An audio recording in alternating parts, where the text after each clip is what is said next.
किसी गांव में दीनू नाम का एक कुम्हार रहता था। दीनू अपने काम में बहुत माहिर था। मिट्टी से बड़े खूबसूरत बर्तन बनाना जानता था।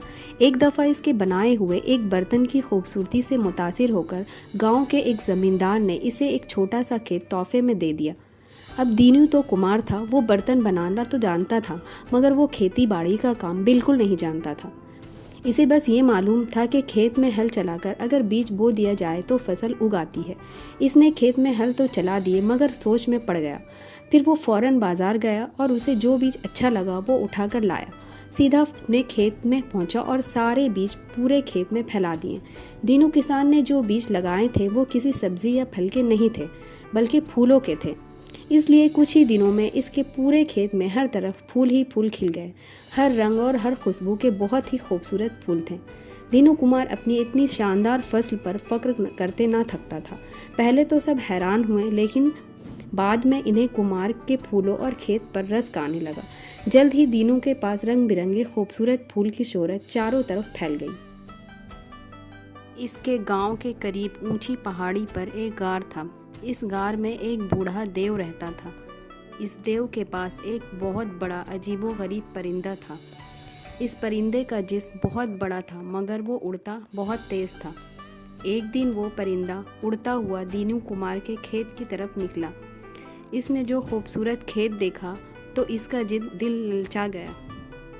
वो दीनू के खेत में उतर गया और फूलों के पौधों के बीच उछल कूद करने लगा। इसे देखकर दीनू फौरन अपने खेत की तरफ भागा। परिंदा इतना बड़ा था कि दीनू एक ही नज़र में इसको पूरा ना देख सका। इसे भी फूलों के बड़े बड़े पौधों की वजह से वो इसे अच्छी तरह नज़र नहीं आ रहा था। अभी वो सोच ही रहा था कि इसे कैसे भगाए। परिंदे ने उड़ने के लिए अपने बड़े बड़े पर फड़फड़ाए। इनकी वजह से इतनी तेज़ हवा चली कि दीनू दूर जा गिरा और बेहोश हो गया। जब होश आया तो परिंदा उड़ चुका था। दीनू को ये सब ख्वाब सा लगा। वो चुपचाप घर लौट आया। चंद दिनों बाद परिंदा फिर दीनू के खेत में घुस गया और फूल खाने लगा। अब तो दीनू को बहुत गुस्सा आया और वो उसे मारने के लिए लपका। दीनू को अपनी तरफ आते देख परिंदा भी वहाँ से भागने लगा। जब उड़ने लगा तो दीनू के हाथ में उसकी छोटी सी दुम आ गई। वो उसे मजबूती से पकड़ लिया। परिंदा चूँकि बहुत बड़ा था, इसलिए दीनू उसको ना रोक सका, मगर खुद इसके साथ ही लटका रह गया। परिंदा उड़ाकर इसे अपने साथ देव के गार में पहुंच गया। उसे देखते ही देव ने परिंदे से पूछा, ये क्या चीज़ तुमने अपने साथ लेकर आए हो? परिंदा बोला, मैं इस बेवकूफ़ के खेत में खुशबूदार फूल खा रहा था। उड़ने लगा तो ये मेरे दुम के साथ चिपक कर यहाँ पहुँच गया। देव को बहुत हंसी आई। दीनू गार के एक कोने में दुबका खौफ के मारे थर थर काँप रहा था। देव ने दीनू को अच्छा खाना खिलाया और फिर 2 मटके भरकर गेहूं दे दिए जो सोने के थे, और परिंदे से कहा, जाओ इस इंसान को इसके घर छोड़ आओ। वापस घर आकर इसने अपनी बीवी को सारी बात बताई और गेहूं दे दिए। बीवी ने उसे आम सी गेहूं समझी, इसलिए उसने पहले उसे भूनने की कोशिश की, लेकिन गेहूं नहीं भुने। तो इसने इसे उबाल कर खाने की कोशिश की, लेकिन उबालने के बाद भी वो नरम नहीं हुआ। जब वो उबल भी नहीं सका तो इसकी बीवी ने उसे कच्चा ही खाने की कोशिश की, लेकिन नाकाम रही।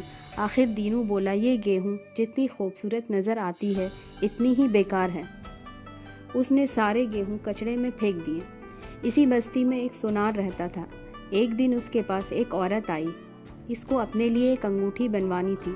उस वक्त इत्तेफाक से सोनार के पास आग जलाने और सोना पिघलाने के लिए कोयला नहीं था, इसलिए उसने औरत से कहा, इस वक्त कोयला नहीं है। दीनू कुमार अपने बर्तन पकाने के लिए भट्टी जलाता है, उसके पास बहुत कोयला होगा।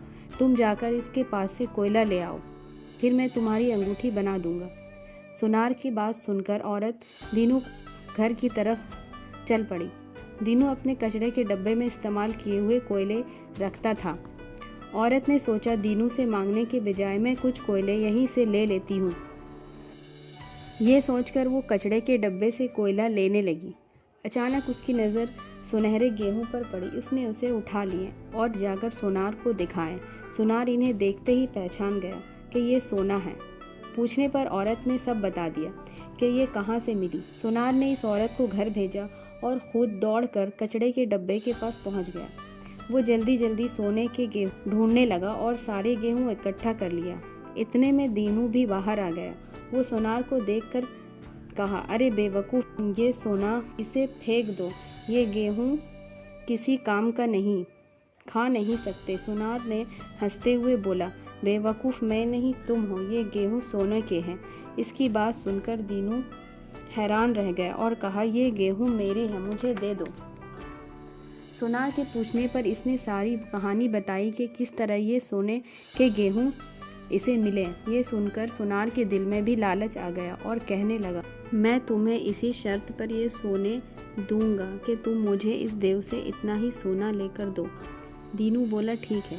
चंद दिनों बाद फिर वो परिंदा दीनू के खेत में आया। परिंदे को देखकर सोनार हैरान रह गया।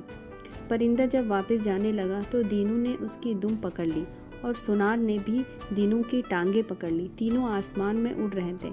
अचानक सोनार के दिल में ना जाने क्या आया। इसने दीनू से पूछा, ये तो बताओ, एक मटके में कितना सोना आ जाता। दीनू उसे हाथ फैलाकर बताते हुए कहा।